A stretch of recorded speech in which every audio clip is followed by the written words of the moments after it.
Hi everyone, welcome to Meena for Math, which make your math lesson an easy one. இன்னைக்கு நம்ம CBSE Board Class 9 Chapter 6 Lines and Angles தான் பார்க்க போறோம். இந்த வீடியோல நம்ம Exercise 6.2ல 5th sum பத்தி தான் டிஸ்கஸ் பண்ண போறோம். Before going to the video, transversal பத்தின வீடியோட லிங்க் மேல கார்ட் அண்ட் டிஸ்கிரிப்ஷன்ல கொடுத்திருக்கேன். அதை செக் பண்ணிட்டு வாங்க. And now let's start. Exercise 6.2 sum number 5. So in figure 6.27, இங்க இருக்கு figure 6.27. Okay? This is figure 6.27. So இதில் என்னென்ன கொடுத்திருக்காங்க அப்படின்றத பார்க்கலாம். PQ and RS are two mirrors placed parallel to each other. Okay, என்ன கொடுத்திருக்காங்க அப்படின்னா இதில் வந்து இங்கே கொடுத்திருக்க இந்த PQவும் இந்த RSம் ரெண்டு மிரர் ஒன்று பேரலாக வச்சுருக்காங்க. Okay, and incident ray AB. Okay, so இந்த இன்சிடென்ட் ரே, ரிஃப்ளெக்டட் ரே, நான் இப்போ நார்மல்னு ஒரு டேர்ம் சொல்லுவேன், அப்புறம் லா ஆஃப் ரிஃப்ளெக்ஷன், இதை பற்றிலாம் கிளியராக நான் ஒரு வீடியோ மேக் பண்ணியிருக்கேன். ஸோ லாஸ் ஆஃப் ரிஃப்ளெக்ஷன் அப்படிங்கிற வீடியோ நான் அதோட லிங்கையும் மேலே கார்ட் அண்ட் டிஸ்கிரிப்ஷனில் கொடுத்துருக்கேன். கண்டிப்பாக செக் பண்ணிட்டு வாங்க. So that it will be so easy for you. இந்த சம் ரொம்ப சிம்பிளான சம். ஓகே, ஸோ இப்போ பார்த்தீங்கன்னா ஏபிங்கிறது ஒரு இன்சிடென்ட் ரே வந்து பிக்யூன்ற மிரரை வந்து பின்ற பாயிண்ட்ல டச் பண்ணுது. டச் ஆகி ரிஃப்ளெக்ட் ஆகுது. ஸோ ரிஃப்ளெக்ட் ஆகிற பார்த்து தான் இந்த பிசி. அண்ட் ரிஃப்ளெக்ட் ஆகி திரும்ப இன்னொரு மிரர் ஆர்எஸ்ன்ற மிரரை சியில் டச் பண்ணி அகெயின் ரிஃப்ளெக்ட் பேக் ஆகுது சிடிக்கு. ஓகேவா, நம்ம என்ன ப்ரூஃப் பண்ணோம்னா இந்த ஏபி இந்த சிடிக்கு பேரலாக இருக்குது அப்படின்னு ப்ரூஃப் பண்ணோம். ஓகே, ஸோ ரொம்ப சிம்பிள் தான். சி கிவனில் நம்ம ஸ்டார்ட் பண்ணலாம். ஃபர்ஸ்ட் என்ன கொடுத்துருக்காங்க அப்படின்றதுலேருந்து we are just going to write it out. So clearly PQ parallel to RS இல்லையா, parallel to each otherனு கொடுத்துருக்காங்க. So PQ is parallel to RS, இது நமக்கு கொடுத்துருக்காங்க. அண்ட் another thing என்ன கொடுத்துருக்காங்கன்னா இங்கே AB அப்படிங்கிறது incident ray. Okay, so incident ரேங்கிறது இஸ் நத்திங் பட் ஒரு டைரக்டான லைட்டு ஒரு சர்ஃபேஸில் படுறது, அதுதான் வந்து இன்சிடென்ட் ரே அப்படின்னு சொல்லுவாங்க. Surface is nothing but mirror maybe, right. So அடுத்தது சிடி அப்படிங்கிறது ரிஃப்ளெக்டட் ரே. ரிஃப்ளெக்டட் ரேனா ஒரு மிரரில் பட்டு ரிஃப்ளெக்ட் ஆகுது, ஒரு ஆப்ஜெக்டில் பட்டு ரிஃப்ளெக்ட் ஆகிறது தான் ரிஃப்ளெக்டட் ரே. ஓகே, ஸோ இது ரெண்டும் கொடுத்துட்டாங்க. அடுத்தது நம்ம என்ன ப்ரூஃப் பண்ணணும் இந்த சம்லேருந்து அப்படின்னா ரொம்ப சிம்பிள், அவங்களே கொடுத்துட்டாங்க. Prove that AB is parallel to CD. இந்த ஏபி இந்த சிடிக்கு பேரலாக இருக்குது அப்படின்னு ப்ரூஃப் பண்ண சொல்லியிருக்காங்க. ஓகே, எனக்கு வந்து ஒரு விஷயம் தெரியும் என்ன அப்படின்னா, ஸோ இப்போ வந்து ரெண்டு லைன்ஸ் பேரலாக இருக்குன்னு வச்சுக்கோங்க. ஸோ இது வந்து டிரான்ஸ்வர்சலாக இருக்குது அப்படின்னா இந்த ஆங்கிளும் ஈக்குவலாக இருக்கும். ஏன்னா இது வந்து என்னது, ஆல்டர்னேட் இன்டீரியர் ஆங்கிள்ஸ், கரெக்டா? அதுவே இந்த ஆல்டர்னேட் இன்டீரியர் ஆங்கிள்ஸ் ஈக்குவலாக இருந்துச்சு அப்படின்னா இந்த ரெண்டு லைனும் பேரலாக இருக்கும். ஓகேவா, ஸோ அதை வச்சு தான் நம்ம இங்கே ப்ரூஃப் பண்ண போகிறோம். அதாவது நம்ம என்ன ப்ரூஃப் பண்ண போகிறோம்னா இந்த ஏபிசி இருக்கு இல்லையா, நான் இப்போதைக்கு எழுதுறேன் பட் ட்ரப் பண்ணிடுவேன். இந்த ஆங்கிளும் இந்த பிசிடின்ற ஆங்கிளும் ஈக்குவலாக இருக்கும். அப்போ இது ரெண்டும் ஆல்டர்னேட் ஆங்கிள்ஸ் இல்லையா, அப்போ இது ரெண்டும் ஈக்குவலாக இருக்குன்னா இந்த ஏபின்ற லைனும் இந்த சிடின்ற லைனும் என்னன்னு சொல்ல போகிறோம், பேரலல் அப்படின்னு நம்ம ப்ரூஃப் பண்ண போகிறோம். ஓகேவா, ஸோ இது வந்து வேர்டிங்ஸில் நான் இங்கேயே மென்ஷன் பண்ணிக்கிறேன். So I just mentioned it in a bracket. Okay, இதான் இப்படி தான் ப்ரூஃப் பண்ண போகிறேன் அப்படிங்கிறதுனால. If a transversal intersects two lines, ரெண்டு லைனை ஒரு டிரான்ஸ்வர்சல் இன்டர்செக்ட் பண்ணும் பொழுது such that அந்த இடத்துல இருக்கிற pair of இன்டீரியர் ஆங்கிள்ஸ் ஈக்குவலாக இருந்ததுன்னா, இன்டீரியர் ஆங்கிள்ஸ் இருக்கு இல்லையா, அது வந்து ஈக்குவலாக இருந்தது அப்படின்னா then the lines are parallel. So இதை வச்சு தான் நான் ப்ரூஃப் பண்ண போகிறேன். ஸோ இது இங்கேயே நான் உங்களுக்கு எக்ஸ்பிளைனும் பண்ணிட்டேன். ஓகே, ஸோ இப்போ அடுத்து டேரெக்டாக நம்ம என்ன பண்ண போகிறோம், ப்ரூஃப்க்கு போயிடலாம்.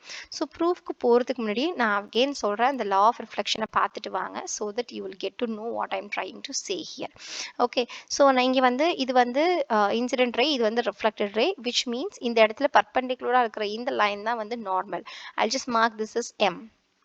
ஓகே, சிமிலர்லி இந்த இடத்துல சியிலேருந்து நான் வந்து N மார்க் பண்ணிக்கிறேன். This was normal. Okay, so இந்த இடத்துல இருக்க ஆங்கிள் 1 ஆங்கிள் 2 இது ரெண்டும் ஈக்குவலாக இருக்கும். Similarly this angle 3 and angle 4 both are equal. So according to law of ரிஃப்ளெக்ஷன்லேருந்து தான் வந்திருக்கு. So from laws of reflection என்ன பண்ணுவோம், இந்த இன்சிடென்ட் ரே மேக் பண்ணுற ஆங்கிளும் ரிஃப்ளெக்டட் ரே மேக் பண்ணுற ஆங்கிளும் equal. So angle 1 will be equals to angle 2. Similarly angle 3 will be equals to angle 4. Okay, but எனக்கு என்ன தெரியுது அப்படின்னா திஸ் ஆங்கிள் 1 அண்ட் ஆங்கிள் 2 இது ரெண்டுமே என்னது half of angle ABC. கரெக்டா? Similarly, this angle 3 and angle 4 என்னது? Half of angle BCD. Okay, கிளியரா தெரிஞ்சிருச்சு. இந்த இடத்துல this BM, இந்த BMங்கிறது நார்மல், இந்த CNங்கிறதும் நார்மல். ஓகேவா? ஸோ அதை கிளியரா எழுதிக்கோங்க, அது நார்மல் அப்படிங்கிறது. So here BM and CN இது ரெண்டுமே என்னது? நார்மல். ஓகே, அது என்னன்னு தெரியணும் உங்களுக்கு அதனால. ஸோ இப்போ இந்த பிஎம் வந்து பார்த்தீங்கன்னா பிக்யூக்கு பர்பண்டிகுலராக இருக்குது. அதே போல் இந்த சிஎன் எதுக்கு பர்பண்டிகுலராக இருக்குது? ஆர்எஸ்க்கு பர்பண்டிகுலராக இருக்குது.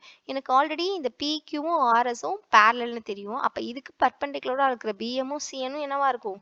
கண்டிப்பாக பேரலாக தான் இருக்கும். Okay, so that is what I am trying to say here. So here PM and CN are normal. So PM is perpendicular to PQ and this CN is perpendicular to RS. எனக்கு already என்ன தெரியும்? We know that PQ is parallel to RS, which implies this BM is parallel to CN. Okay, so இப்போ BMும் CNும் parallelனு சொல்லிட்டேன். So BM is parallel to CN. அப்போ இந்த இடத்துல இருக்க BCங்கிறது என்னது? Transversal இல்லையா? ஸோ அதை ரெண்டு லைனுக்கு அது transversalனு சொல்கிறேன். So now BM is parallel to CN and this BC is transversal.